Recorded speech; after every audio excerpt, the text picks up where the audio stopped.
علی سردار جعفری کی نظم میرا سفر، جس کا موضوع رقص کائنات اور تخلیق کائنات ہے، آپ کی خدمت میں پیش ہے۔ پھر ایک دن ایسا آئے گا، آنکھوں کے دیے بجھ جائیں گے، ہاتھوں کے کمل کملائیں گے، اور برگے زباں سے نطق و صدا کی ہر تتلی اڑ جائے گی۔ ایک کالے سمندر کی تہ میں کلیوں کی طرح سے کھلتی ہوئی، پھولوں کی طرح سے ہنستی ہوئی ساری شکلیں کھو جائیں گی۔ خون کی گردش، دل کی دھڑکن، سب راگنیاں سو جائیں گی، اور نیلی فضا کی مخمل پر ہنستی ہوئی ہیرے کی یہ کنی، یہ میری جنت میری زمیں، اس کی صبحیں اس کی شامیں، بے جانے ہوئے بے سمجھے ہوئے ایک مشت غبار انساں پر شبنم کی طرح رو جائیں گی۔ ہر چیز بھلا دی جائے گی، یادوں کے حسین بت خانے سے ہر چیز اٹھا دی جائے گی۔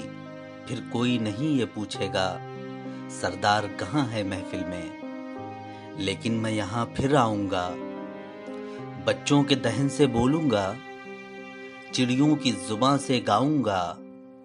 جب بیج ہنسیں گے دھرتی میں اور کونپلیں اپنی انگلی سے مٹی کی تہوں کو چھیڑیں گی، میں پتی پتی کلی کلی اپنی آنکھیں پھر کھولوں گا۔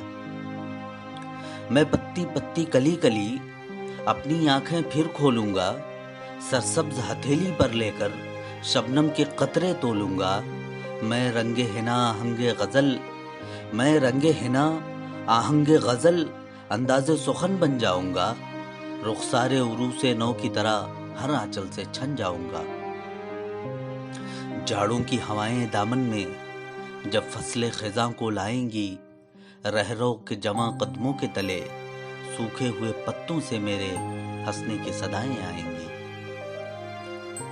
دھرتی کی سنہری سب ندیاں، آکاش کی نیلی سب جھیلیں ہستی سے میری بھر جائیں گی، اور سارا زمانہ دیکھے گا ہر قصہ میرا افسانہ ہے، ہر عاشق ہے سردار یہاں، ہر معشوقہ سلطانہ ہے۔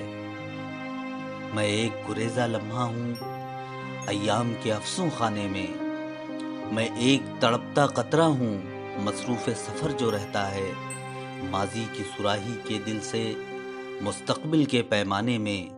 میں سوتا ہوں اور جاگتا ہوں اور جاگ کے پھر سو جاتا ہوں، صدیوں کا پرانا کھیل ہوں میں مر کے امر ہو جاتا ہوں۔